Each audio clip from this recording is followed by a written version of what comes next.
thumb tonight. All right, welcome to the Harpswell Select Board meeting of Thursday, October 16th. We'll start with Pledge of Allegiance. Pledge allegiance to the flag of the United States of America and to the republic for which it stands, one nation, under God, indivisible, with liberty and justice for all. And for all those folks at home, if you want to participate, you can go on look at our agenda for this evening and see how to get on there. Adoption of the agenda. Anything new? Thank you. No, I don't think so. Anything new? A couple of items I'll bring up under other business. Well, wait a minute now, wait a minute. We got two things to add. I don't have the new agenda, No, so there. Oh, I don't, We don't? maybe You you can have mine, David. book up. I have it on my computer. okay, all right. You may have picked your book up. I already started before checking. we It's not printed there the new for you. one. I did. Yeah, sorry. You apparently, Okay, so we're all set then. if you pick it up 2 hours before the meeting, everything will be in there. Yeah, I did the No, it same. was ready before that. There was a Monday holiday, so this week has been a little different. Everybody's forgiven. Then you use, All right. I So, hate to read it for you. Public comment? Yep. Select Board announcements. Oh, I Here think comes you have Mary one. Ann. Maybe a little quicker. It's hard. Mary Ann Nave on Conservation Commission. I just wanted to announce tonight again that we are having the Waterwise program on Saturday at the Schiller Coastal Study Center, and it's stopping erosion on your shoreline. We're going to have landscape designers there and arborists to talk to people who might have questions on how to think about stopping erosion before it starts or continues. It's Saturday night, 10:30 to 1 at the Schiller Coastal Study Center. Kevin, you look like you're going to say something. I was just thinking something. Well, along those lines, we're on a boat all summer, all the time. Okay. And we grade people's properties by what they've done. Good for you. Out front, you know. There's a lot of zeros in the town of Harpswell. They got nothing but grass right to the water. Exactly. And I that's can not. make a list. Well, that'd be great. And that's not too helpful to stop not. erosion No, or for the marine life in the, exactly. Okay, great. I talk to Tim about this all the time. Forget about the trees. You need shrubs, you need something with a heavy-duty root system. Maybe we need higher property taxes for lawns, grass. Huh? Maybe that would do it. this just is, gonna I'm keep getting my mouth great shut. ideas. We're getting great ideas. Looking like the good one right now. Well, that was very good advertisement for the program. Thank you. Can't be there. Grandson's got a football game. I gotta suffer through that. It's a busy time of the year for It is. everybody and a lot going on Saturday. Thanks. All right. All right. Select Board announcements? Good one. Yep. I just wanted to offer a little clarity. Over the last board meeting there, we had the Clark Cove property, and I received several emails and phone calls about my decision, and I just wanted to reaffirm that one of the reasons I made the decision I did is I believe that if we maintain some control as a town over that property, that we have a greater chance of it becoming what we want to see it become, whereas if we left it in state control, the state could do whatever they wanted, and we as a town would have no say whatsoever. So by at least maintaining some control, we can kind of guide this process in a direction that we see fit. Matt, I think that has become the consensus, actually, so. It's good to hear. I'm glad, and spread that word if you don't mind to your fellow neighbors in that area. All right. Anything, David? Nope. Nope. Town Administrator's report. Thank you, Mr. Chairman. Good evening, everyone. I did want to bring to the public's attention and also to the board's attention that we received notice of a meeting on October 20th, which is Monday night.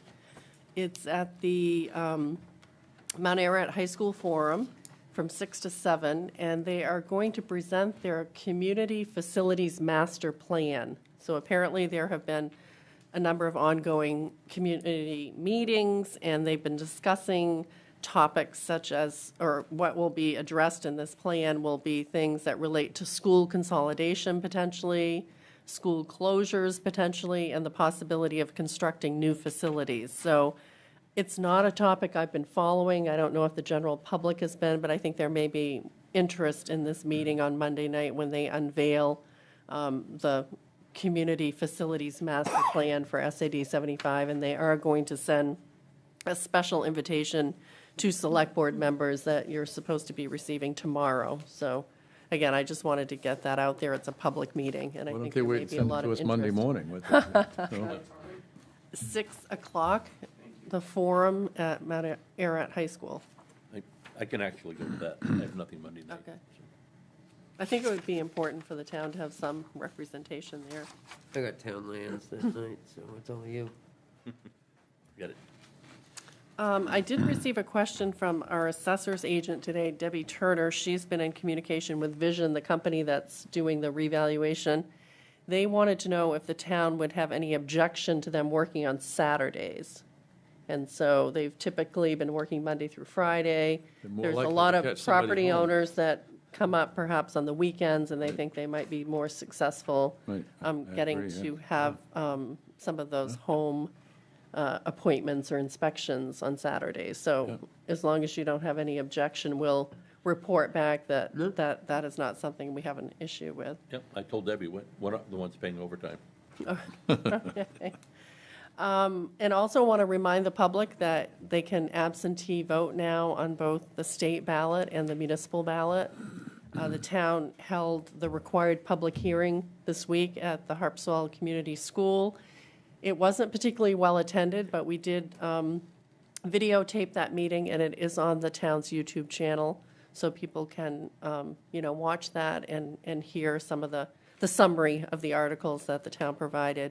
We also have information on the website, too, a little bit of background on the various municipal articles, including the comprehensive plan, which people may want to take a look at ahead of time. It's pretty substantial, and it takes a while to review. So just want to remind people of that.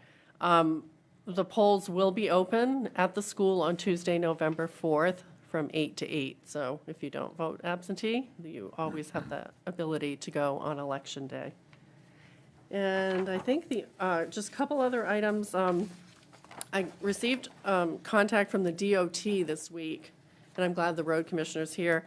They said that they finally have received the environmental permits to deal with the Potts Point Causeway.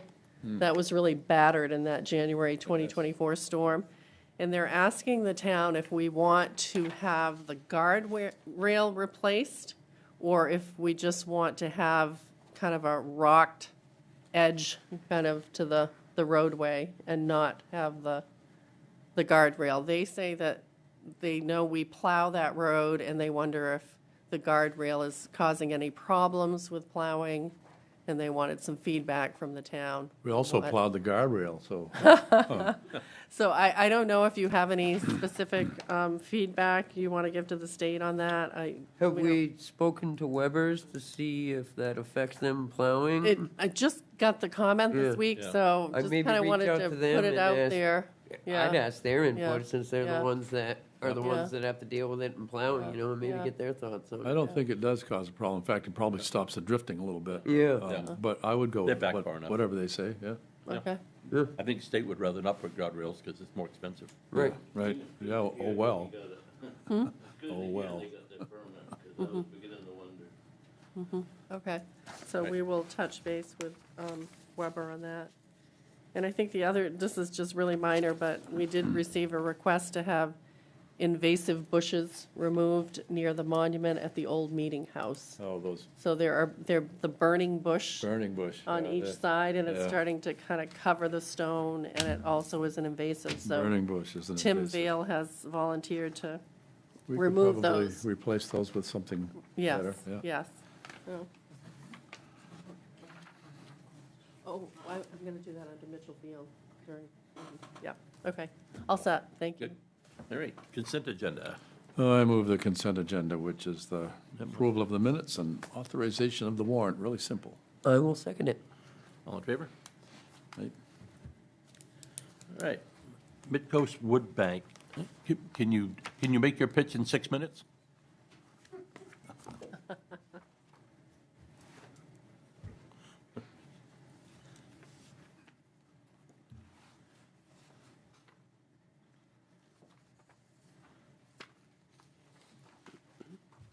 Thank you.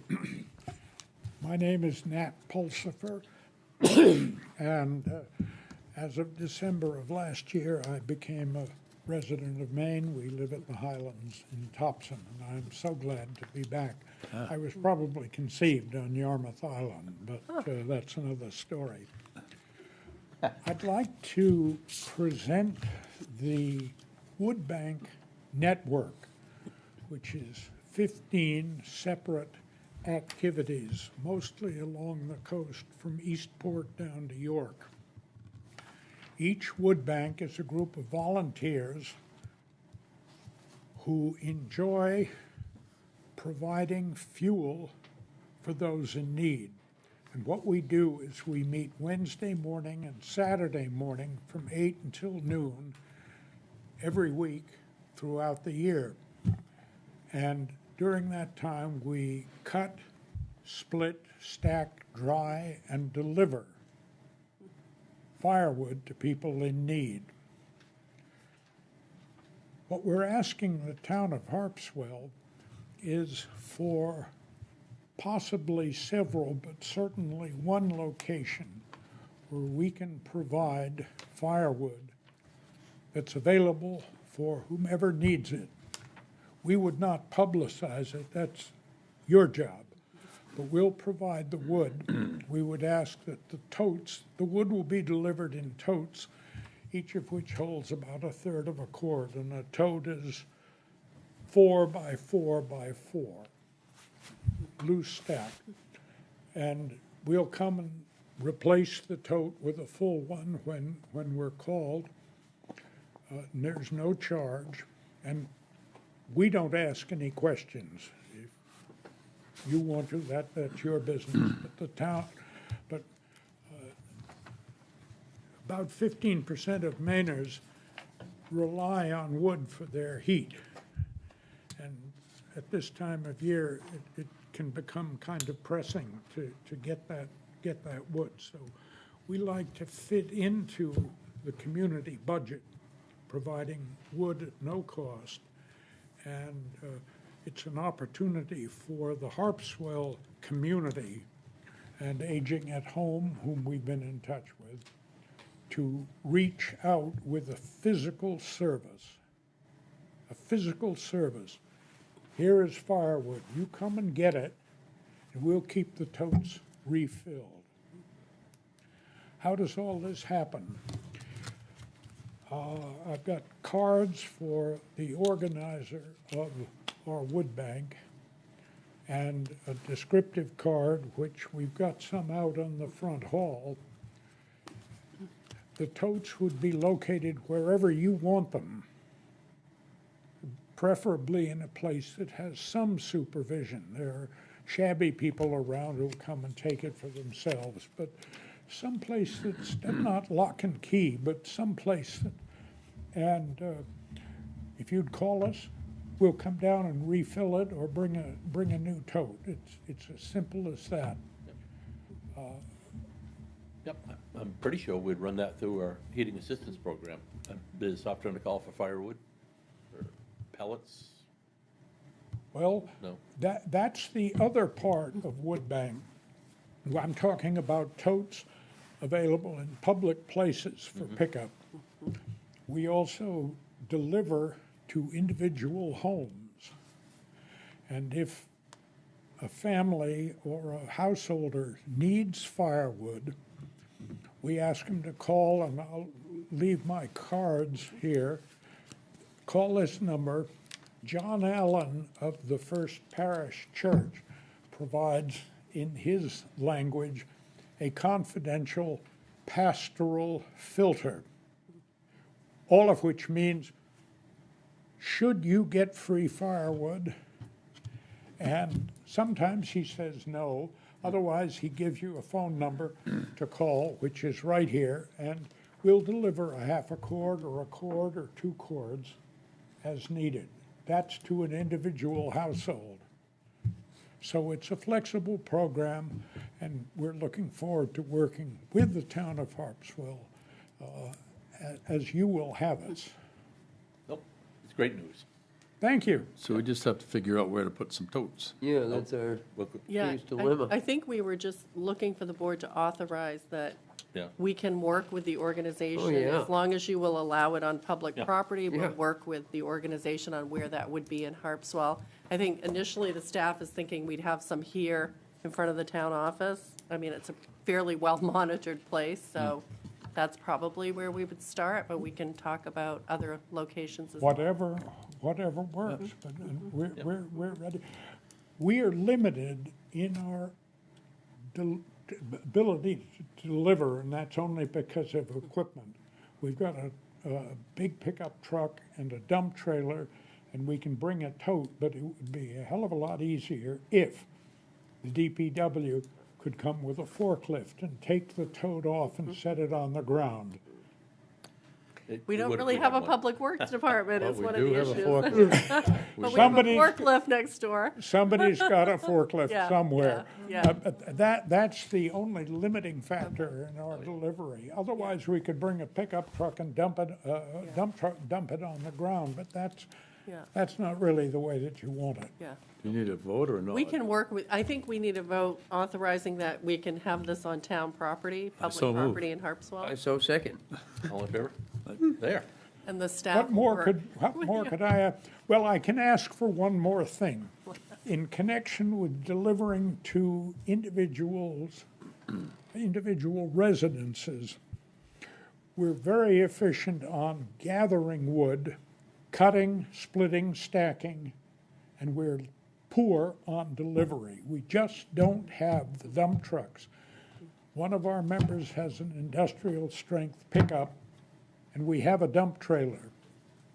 But if anybody in town would like to do volunteer work on either Wednesday or Saturday morning, we would love to have a guy with a pickup or a dump truck come. We'll load it, give him the directions, off he goes and dumps it. That would be a terrific benefit for us. That's our weak link delivery. All right. We've got 100 cords ready to go. Okay. Wednesday and Where do Saturday. you deliver, where would they be going to pick it up, Topsom? Like if the Thompson, delivery on person, River Road, Okay. I've forgotten the street, I think it's 150. yeah, but River Road and Topsom, at least we can tell them where they'd be going. Absolutely. Very good. Any other questions? I think we're good. No, we look forward to working with Yeah. you. Right. Thank you Yeah. very much. Welcome back. Here is, I'll take one. Matt, Thank you. some blurb, and Thank you. here's our card. Thank you, Kevin. I have your card, I just need the handout. There you go. All right, thanks. Thank you so got a much. stack of Yeah, we do. Yeah, yeah. Thank you. That's actually a pretty neat program. Bruce Chapman, Corey, he's the guy. You're a great Might be ambassador. worth reaching out to some of the local churches where they already deal with the church to see if they could put it there. Or out back. Yeah. Yeah. All righty. We're a little late, but we have a 6:15 public hearing regarding general assistance ordinance and maxims. So I'll give a little bit of background. Every town in Maine is required to have a general assistance program. It falls under the auspices of the Department of Health and Human Services in Maine. It's a program set up by that department. As long as we're following kind of the rules of the ordinance and the program, we are reimbursed 70% for all expenses that relate to the program. People in our community who need assistance with basic necessities may qualify, and basic necessities are housing, food, electricity, and heat in the winter. Things like cell phones are not considered basic necessities and can lead to people not necessarily being eligible if they're spending a lot of income on something like that when they should be spending it on basic necessities. So we are trained. There are two of us currently on the town staff who can administer the program, myself and our Recreation and Community Services Director, Katie Neal.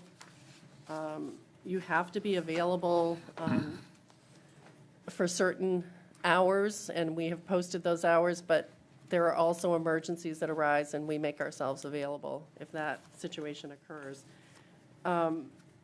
The general assistance ordinance is one of the few ordinances that the select board can approve, and it does not have to go to a town meeting. And we have a current ordinance, but it's fairly dated at this point. I think it was last adopted, off the top of my head, I want to say maybe, I don't know, 1997. Wow. So, you know, we need to update, and this is the 2025 version. Maine Municipal Association helps to prepare it and provides it to communities if they want to update, and we are recommending that the board adopt the updated general assistance ordinance, which we use as a guide to ensure that we're following the program rules. So that's one part of it. Well, let's step one, let's deal with that. And Okay. I move that we adopt the updated general assistance ordinance. I will second it. All in favor? Like, Okay. Okay. And then every year, there are the overall general assistance maximums that we are bound to follow. And each county in Maine has different figures. So I don't know if you have seen it was an attachment to the ordinance where the maximums are, but we are considered to be part of Cumberland County, not the Portland region, but we're in a different region. And we have limits to how much we can help households with depending upon the number of people in the household. So for instance, a household of one cannot receive more than $1,317 worth of assistance. Household of two, $1,463, and so on. So we are bound by that as a maximum. Then there are subcategories such as food. So Appendix A is the overall amount that we can help households, depending upon the number of people. Appendix B, those are the food maximums, and those are also based on the number of people in the household. These numbers change every year, so every year the select board is asked to accept these new figures that are provided to us. They're supposed to be effective on October 1st, but by the time we receive this and we scheduled a public hearing, you know, here we are, it's October 16th, but you could make them retroactive to October 1. And we have not had an application that would have been impacted by these at the moment. So I think that would be fine. Again, household of one, there's a monthly maximum of $298 that we can assist a household with for food, for instance. But we do have a food pantry here, and we are really meeting the need of many people in the community with that food pantry. And at Midcoast Hunger Prevention and the Santa Fund are both involved with that program. Appendix C has to do with housing maximums, and we do not recommend that you adopt this appendix for Harpswell because we don't find that the figures they use for housing are necessarily applicable here. Our rents are much higher. And when you don't adopt Appendix C, you can use the entire maximum for housing if it's needed. And so that's why we do not recommend that you approve Appendix C. We go on to Appendix D. That's how much you can help a household with for utilities, electric, hot water, or sometimes if it's with electric, hot water, you can help them with more. A household of one, you could help $127, but if there's not electric, hot water, it's less, it's $85.50. I mean, these are the parameters that we have to follow when we're reviewing an application and we're going through what people are eligible for. Appendix E are heating maximums, and it goes by gallons. It's based on gallons of oil. So you calculate each month has so many gallons you can help households with, and depending upon that price range, you can then use it for wood or if needed, and we have done that before. We help households with. So it'd be the comparable amount of Yes, propane? yes, or- yeah, right, okay. correct. Propane, wood, yeah. Appendix F has to do with personal care and household supplies. Those types of things are not typically covered if someone is receiving food, supplemental food assistance, and so things like, you know, shampoo and other, you know, personal care items. Toothpaste. Yeah, that's another example, thank you. Also, we can help with items for children under the age of 5. if people have, expenses related to diapers, special things that children need, we can also help with that. There's a mileage rate that we're supposed to use when we're calculating how much, for instance, if someone is working, if they are working, then we are able to consider that they have to spend so much money getting to and from work, and so that's part of a calculation we go through, because we don't want to penalize people who are working, so we don't want to hold that against them. That's Appendix G. They're currently saying that's 54 cents per mile based on what the Office of the State Controller is using, but that figure does fluctuate from year to year. Appendix H has to do with funerals, the maximum that we can spend for either an in-ground burial or a cremation, and we have had these situations before, and we follow those maximums. For in-ground, it's $1,620. Cremation's $1,125. We typically work with funeral homes, and they often have to determine whether or not there is a family member who's legally responsible for handling these issues, and they come to see us if they are not able to locate a family member that's legally able or financially able to cover those costs for a family member. And that is essentially it. Those are the Can I ask the just, appendices. since I'm the new guy in town here, I just Yeah. got a clarification question.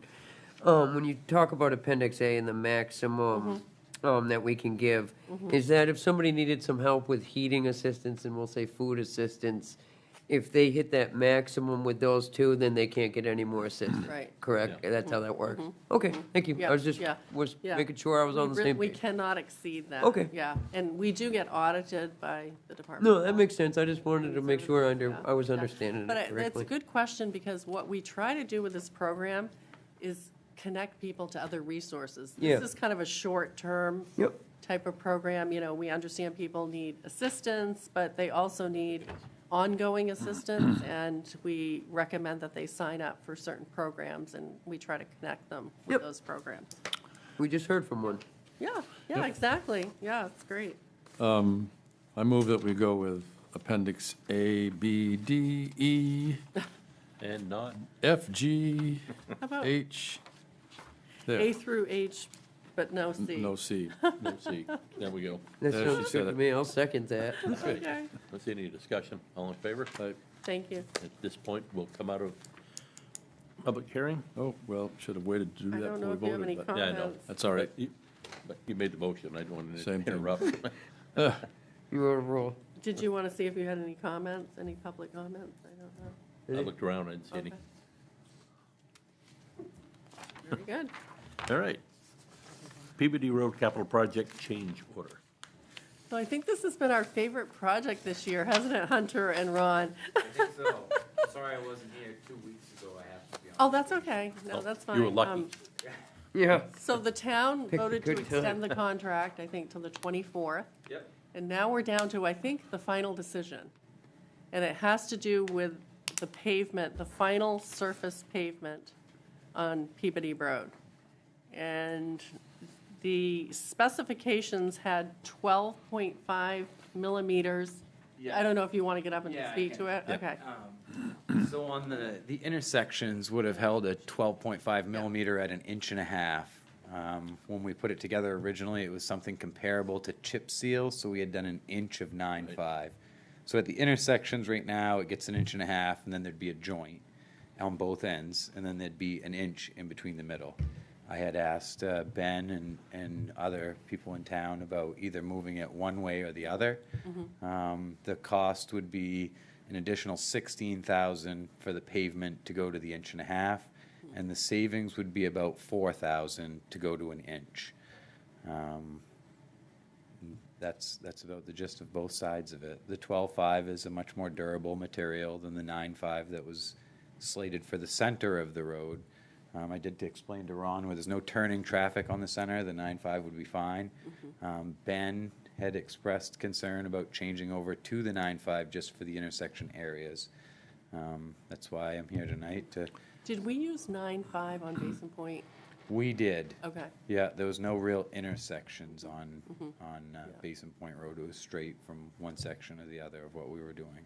Plus, there was a shim and overlay in the middle, and a basin overlay on the two end pieces. If we spent the 16,000, we would still be within budget, though. We'd be within the contract budget, yes. Yeah. Yeah, right now we're about 10,000 under All right. on the paving portion of it, and I haven't heard back from. I know we're under for the rest of it, like the ledge removal and some of the other Yeah. items that run under. Well, there was no ledge, correct? There was a little bit, not anywhere near what we had What we thought, yeah. anticipated once they started going. Yep. Lots of places, just no mass quantities. Well, my question would be your professional opinion on the length of time, the wear length between the 12.5 and the 9.5. I mean, how much? The 12.5 is a definitely more durable material. It's coarser, it has half-inch rock opposed to a 3/8. It stands up to turning traffic or heavy loads a lot better than the 9.5. Okay. Well, I like, where we're under budget, and that would keep us, or within budget, and that would keep us within budget, in my mind, to spend $16,000 now would be a lot cheaper than if we have to redo the road in, say, 10 years versus 15, you know? The cost of everything's only gonna, as we've seen with everything else. oh, yeah. Say hi to Vern, too. I like your shirt. That's my dad. Oh, no, Yeah. really? Small world. That is. I hear you sort of formulating a motion over there. You want me to make it? Sure. I move that we approve the 12.5 millimeter for the additional 16,000 for the paving of Peabody Road. I'll second it. No discussion back there? All in favor? Hey, Good. All right. Mitchell Field Plan Master Plan Update.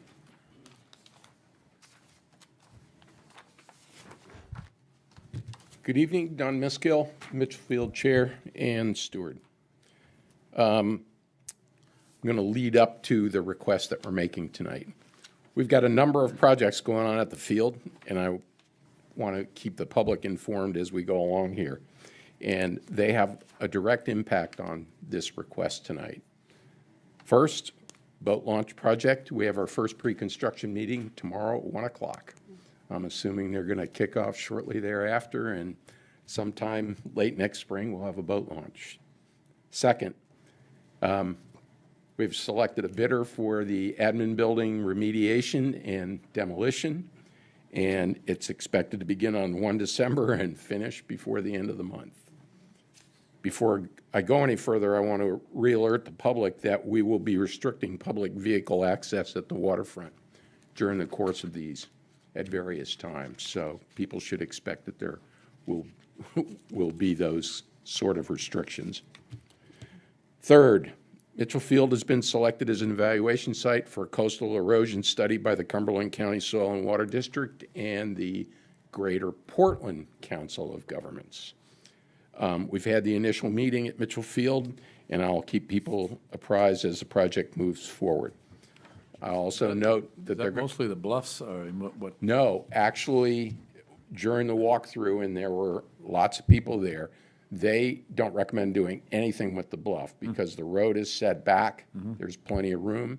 They were more focused on the bluff area that's up by the far airfield and the dunes, as they call it, which is the beach areas where it deposits sand and other stuff. Okay. I also note that they're going to make recommendations for protecting the coastline and mitigating erosion, but there's no money connected with it. So you just get the recommendations. As part of the admin building decision, we evaluated for hazardous materials, and the town was able to get them to do the generator building, the Sentry building, and the phone building at the same time. So we have that recommendation and those costs. And while they're not part of the admin building cleanup, and no money has been approved. Christy and I have talked, and she's certainly on the lookout for any grant funds that might come up. So if we can get some of those other buildings cleaned, it would help us in the future when we want to do something. Removal of the admin building leaves the generator building as the only storage facility in town of significant size.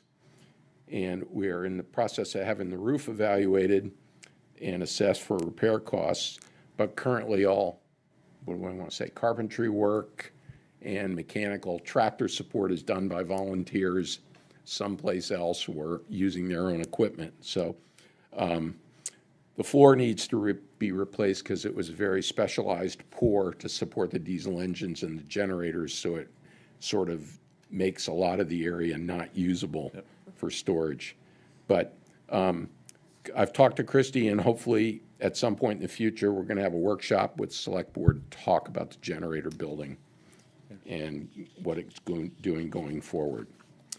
The recent AFFF spill at the former Naval Air Station has certainly heightened the awareness for PFAS in our environment, and Mitchell Field is no exception. Back in 2018, we actually tested two of the deep wells, the new water supply well and the well that you see right adjacent to Mitchell Field Drive that is right now providing water to the community garden. Those deep wells both tested clean and no PFAS. And the dug well that the community garden folks had dug, next to it was just a gravity feed surface. It had trace amounts, so they immediately ceased using it, and we're going to remove that cistern and just fill that dirt back in. In the recent time, though, we had asked the Friends of Casco Bay if they would test off of Mitchell Field for PFAS. We didn't hear anything back initially, and then after the spill, town got 10 points, and Paul gave three of those points to Mitchell Field. So we are currently testing one north of the causeway opposite Mary Meeting Shellfish, one south of the causeway in the swimming area, and then they're actually testing the creek that outflows at the beach there. Of course, the 2 points that are in the water are well within it. The creek is showing presence of PFAS. We're awaiting the test results that they just recently took, and then we'll determine what other testing we want to do sort of further upstream in those creeks to figure out what we've really got. All of that brings me to the reason that we're here tonight. The last item on our project list is the Mitchell Field Master Plan, last updated in October of 2019, and there was certainly a lot of discussion at some of the comprehensive plan meetings about the lack of currency about the Mitchell Field Master Plan as it related to affordable housing. So the original proposed timeline, I had said in previous points that we would address that once we had a contract for the boat launch. That was our laser focus. We have that. Now we're focused on the master plan. The original timeline was to have something for town meeting, but upon further reflection and discussing with the members of the committee, most of the projects I've just talked about aren't going to be completed by town meeting of 2026. So developing a master plan that doesn't have any input from those projects, the impacts on the waterfront, and then what we might need to do in the future just didn't seem prudent, and would almost say the plan would be obviated before it ever got to print. So we also have the external group of Mitchell Field folks who are going to make a presentation in November to the committee about what they see as possibilities for Mitchell Field in the future. So in order to digest all those things, we really want to have a robust public information and feedback plan for this master plan update because it involves everybody in the town. And so extending the timeline gives us a chance to evaluate the waterfront operations and assess future needs. We want the plan to be done right when we update it. So we're asking for your endorsement to extend the timeline probably till around November. I've talked to Christy and she's provided some feedback about when we would have to have a draft complete in order to do public meeting and have ballot. And so we can certainly work with that, and the committee was very receptive. hence our recommendation memo that came to you. Well, hearing everything you just said, I'm perfectly willing to extend your, I don't know if we need a vote or just a No, nod. I or think at this just point, I a- would just say a yeah. timeline, because I don't think you should commit to Right. what you're gonna Right. put on a Yeah. ballot that far down the road, Yeah. you know? What and when. We don't really Well, know where we're gonna Yeah. be. Right, but This well, was more must be to give them information more time, and but, transparency for the board and the public to know what we're doing, because we had really talked Yeah. about trying to have one sooner. Yeah, no, I'm good with it. Makes sense to me. And Don, while you, oh, I'm sorry. Yes. Go ahead. Oh, so Don talked about this, there's an external group who's working on some ideas for the future of Mitchell Field, and they have asked for some of the computerized work that GEI did for the town in the boat launch area, the waterfront area. So we are public the client. information. Well, no, we're the clients. Yes. We paid for these computer-assisted drawings. Right, the town, Right, and we have to Right. give permission for those to be used Oh, I by see. someone else. This is a private group that is asking if they can use this information that was produced by I'm fine. the town's contract Fine with with that. GEI. Fine with it. Okay, Harpswell residents, I assume, so. Yeah, they're all Yeah. Harpswell Yeah. residents, Yeah. correct? They as help far pay as for it. I know, yeah, They yeah, They help pay for The it. three known members of that group that I know of are, yeah, yes. yeah. They If help it's pay for Harpswell it. residents, Yeah, then I have no issue with it. yep. Thank you. Did you have a question? Okay. Thanks for your time. All right, thanks, Thank John. you. Thanks, John. Thanks for your time. All right. Time for Andy. Construction manager, RFQ and RFP for emergency services building. So we have Hello. Andy Highland joining us remotely. How you doing? You can hear me? Yes. Great. Would you mind summarizing, Andy, your, the draft that you put together for the town? Sure. So it's a draft that we kind of helped you draft. We're looking for, we want to put out on the town's website a request for proposals, qualifications and proposals for a construction manager for the new emergency services building. So I sent one to Christie, and they have, I think Jonathan had a comment on it, which I thought was a good comment to add. So it's really kind of inviting them, qualified construction managers, to send their qualifications into the town, gives them a little bit about the process, the schedule. I kind of gave you some time to peruse it, so I dated it October 27th, but you could maybe get it out earlier than that. And I think posting it on your website would be the what the normal process things to do. Kind of tells you what who to address it to, what you're looking for in the submittals, so they all come in the same thing, looking for construction management experience, municipal experience, who the resumes of the key personnel would be, some references. For fees, what we usually ask for is a percentage. So if you're doing construction management, it's usually an open book bid from all the sub trades. So it'll be 3 electrical, 3 plumbing, et cetera, bids, and then the construction manager will give you a quote, whether it's 3%, 4%, as their fee to on the construction cost to manage the project. So we're asking, what would you propose for the cost, and then also there's typically a pre-construction, just a fixed fee in the front. So we've asked them for that. But it's based. It's not just fee. It's based on fee and qualifications. We typically we take the 3 highest ranks and then do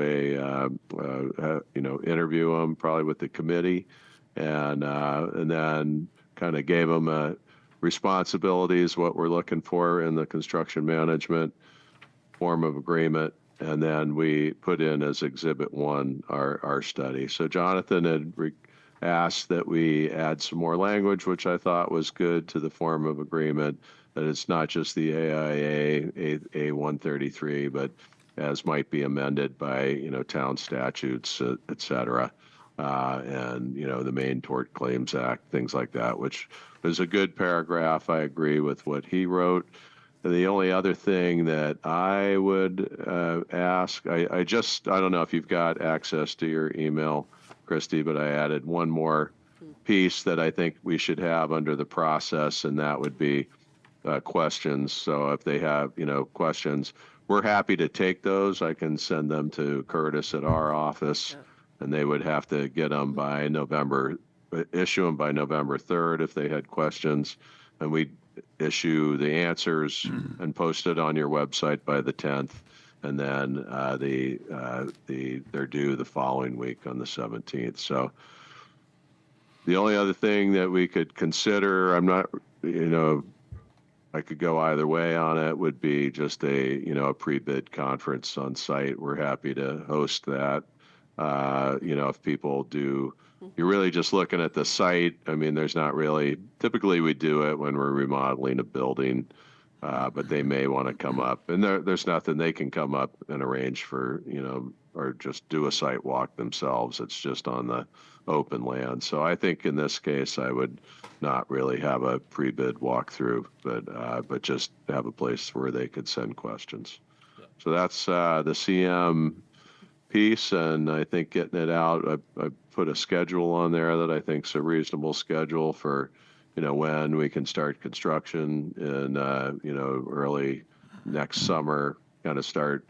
They would, we'd put them on, the CM on, I think, is around the mid-December, and they could start pre-construction. We'd have permitting in the spring of next year, and then bidding, in early May, and a start in early summer. So I think that's a reasonable, good schedule for you. You're advertising on the town website, but you're also hitting the usual suspects somehow through the trade journals or some way you must know most of these people already. Yeah. Yeah, well, I think putting it out on the town website, there's at least 6 qualified construction managers that have already been in contact with our office, so we would probably go ahead and send copies, off to them as well. But I think there's a fair amount of interest for it already. So that would just give people, an option, and make sure that we put it out to everybody, and that we don't exclude people from, sending in their qualifications. Right. Well, I think we pretty much decided to go this route anyway originally, right? Yeah. So What are you looking for the board? I think to approve that the town send this out with the additions that were mentioned, the Yeah, from language from Jonathan. Jonathan Burbank, and then your firm will handle questions, so you'll I add think that. so. I think Yeah. that's the most expedient way to That do would be it. great.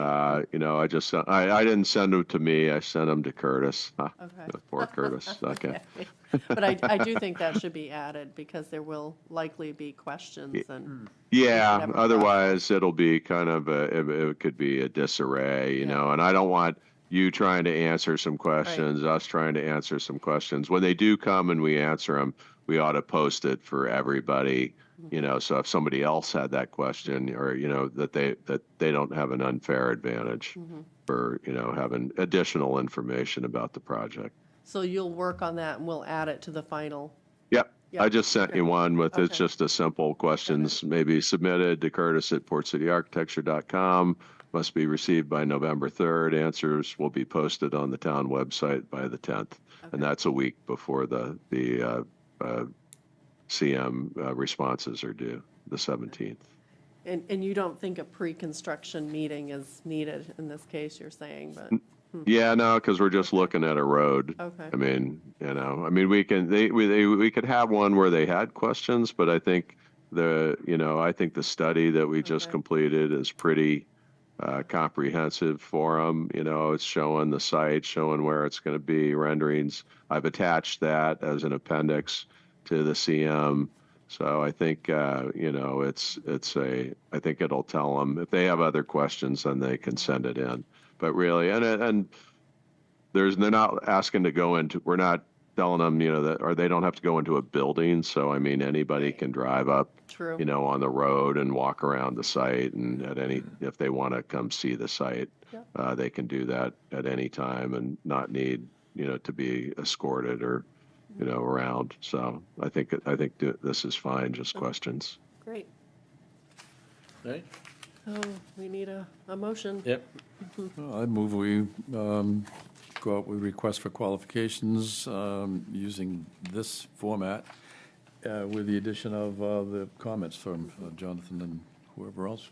And the question And the questions, section yes. being added. Yep. Yeah. Yep. I will second it.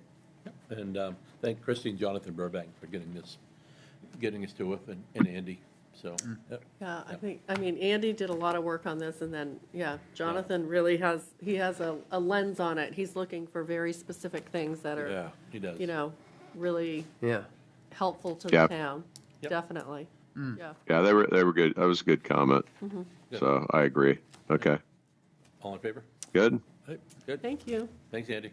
All right. you. All right. Have a good night, you guys. You too. You too. Request for use of town property, Lookout Point. So as you get several of these throughout the year, this is from one location manager that you have dealt with before, Diana Norwood. This is for still photography of Triumph motorcycles at the Lookout Point Town Landing, the boat launch. I want to be there for that. Yeah. So it's I had this, one in high school. Yeah.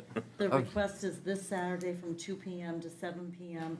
They have worked with the Harpswell Inn for parking at that location. I'm so sorry, Amelia. Should I start from the top? No. No. So this request is before you, and I did forward it to the co-chairs of the Town Lands Committee. And Diana is very aware. The first thing that she does is she runs it by me, and I always say, tell me about the parking. And so that they've worked with the Harpswell Inn, and but one of the chairs did want to make sure that with the crew size of 25, that public parking is still, and the boat launch itself is still left open to the public, so we can certainly drill that point home if approved by the select board this evening. How much we decided on for a charge? We did 300 last That's time. that sort of stuck in my head, yeah. And she's good with that? Mm-hmm. Okay, yeah, I move that we approve it. Yeah, I'll second it as long as like you said, the park is taken care of, because Saturday's supposed to be a nice day, so there is the potential that people might want to launch boats or go down there. Do you have specificity with that? I mean, are you wanting No, to say just how as many? long as there's room for our town residents to utilize the area, that's all I care about. Frankly, it's not heavily used. No, I know, but if it is, And Sheldon's open this weekend. I mean, we typically tell them they don't have exclusive use, that they Absolutely. have to Right. work yeah, around. if they're the aware of public that, use. then that's Yeah. good enough. Yeah. For me, I'll second it. This is Yeah. the same group that did Yeah. Giant Staircase. Yeah, that's what I thought. They did the fashion shoot on the giant stairs, right? I think so. Yep, yes. All right, all in favor? Aye. Good. Treasurer's report.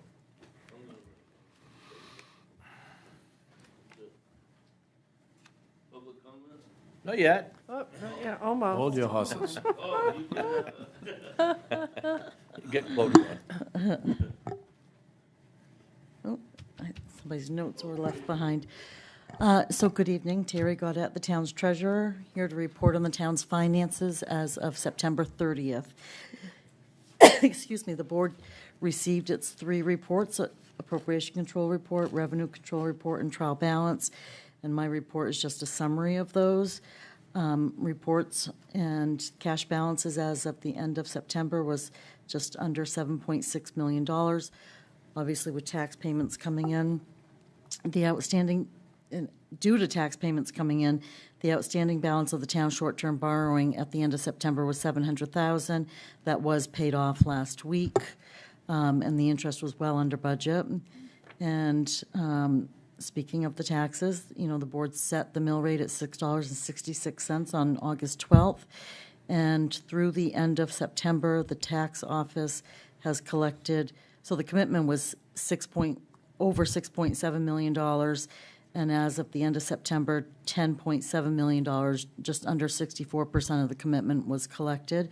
Tax office did a great job managing the different forms of payment, in person, by mail, on our AndroGov payment site, which increases use each year, and with bank payments. So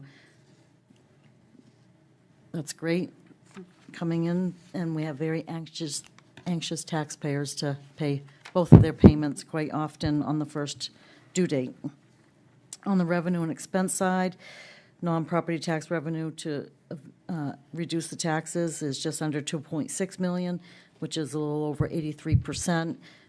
9 months, of course, is 75%, so we're a little ahead of the 9-month forecast.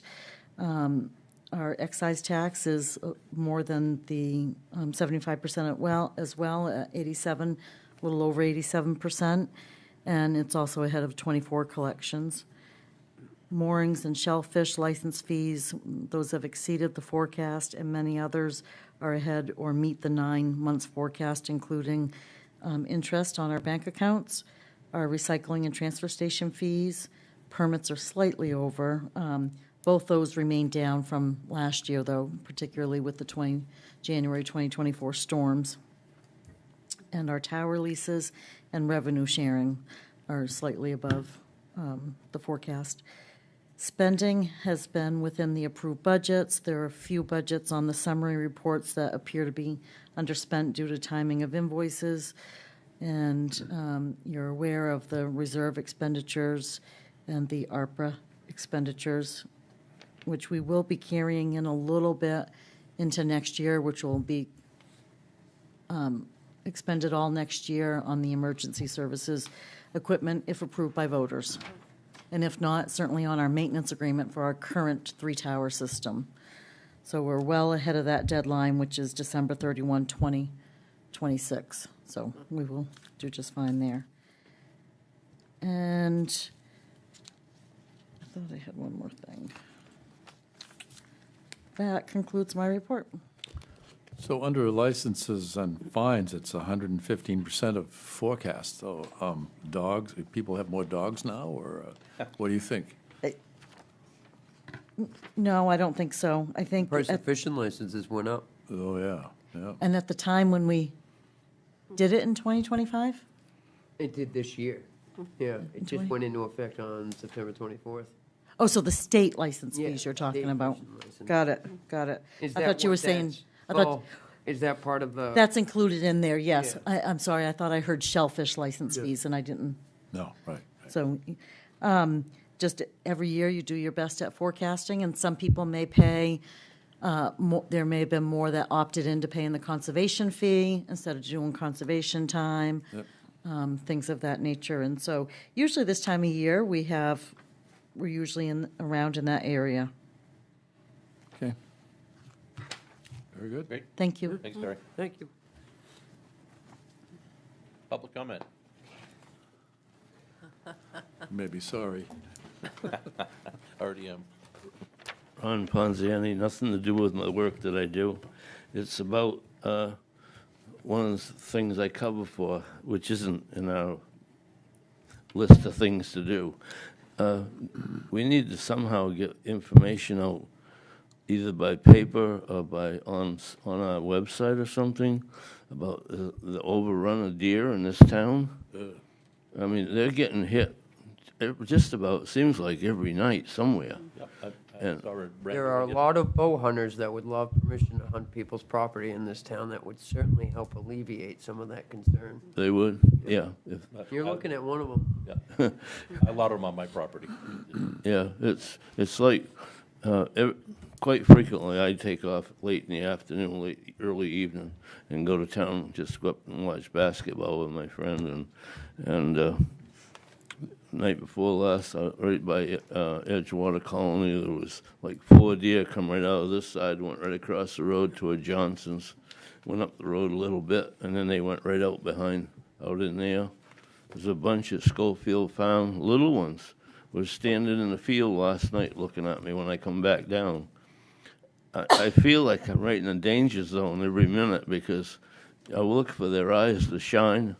Yep. Sometimes they come out of that pipeline just where it used to be above Dick Barton's driveway, and they're just everywhere. This is always the worst time of year because the bucks are chasing the does, so the does are running from the bucks, so they're moving a lot more this time of year than they Yeah. do it in any other time of the year, so that's why you tend to see a lot more. Well, in the it seems fall. like early evening, they seem to be going on to the west side of the road. And sometimes late in the night, they're coming from the other side of the road. I don't know if they're going back to their home or whether they're just leaving.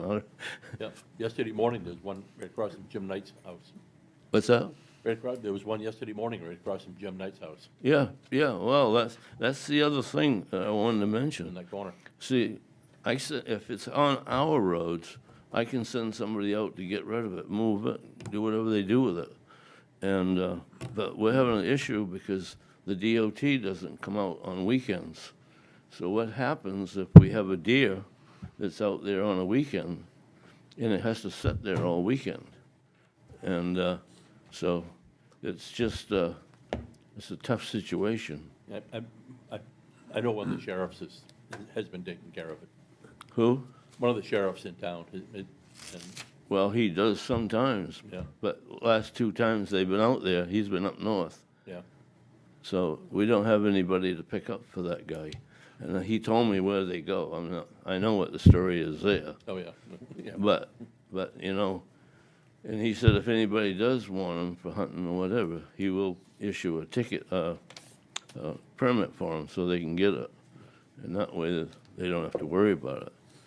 But, Boy, I smacked one a few years ago.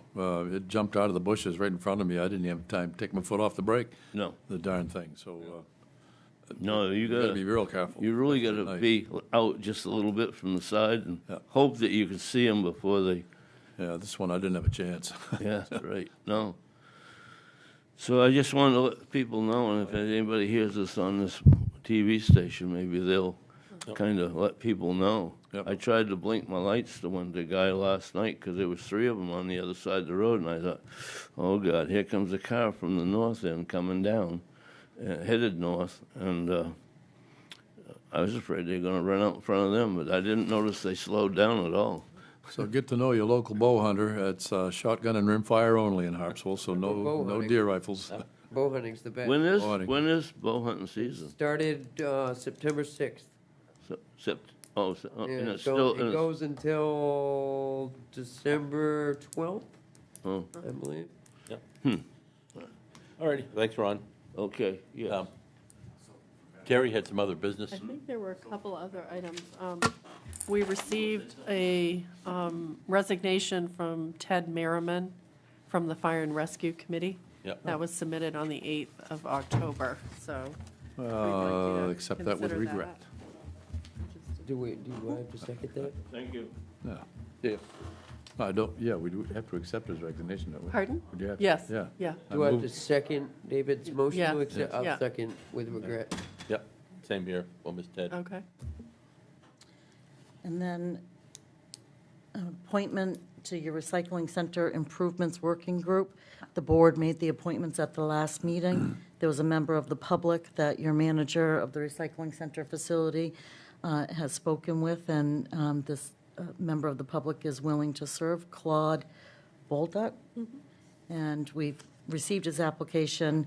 He is retired, so it basically says. Most people in Harpswell are. Right. So Not me. we ask that you appoint him to that working group. So moved. So seconded. All in favor?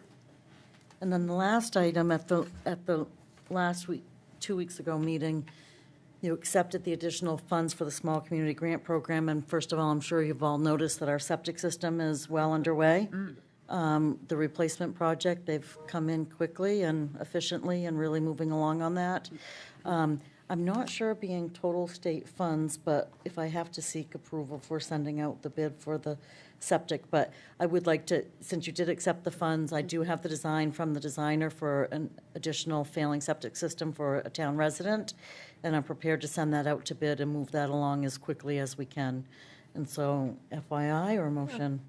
What, in the past, have you, when it's, I think it wouldn't hurt, Sure, right? We'll just cover our bases. I move so- we send the bid. I second Yeah. it. All in favor? Thank you. There, you're covered. Standard Yeah, language yeah. and standard, Yeah. based on the state of Maine. So it's the same that you've seen before, just different location. And that- they will get to accept that final bid when it comes. And they will yeah, accept yeah, that final yeah, bid in the yeah, contract, yeah, yes. Yeah, good. And that concludes what I had.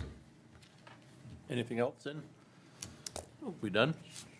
I move we adjourn. In that case, we're adjourned. Very.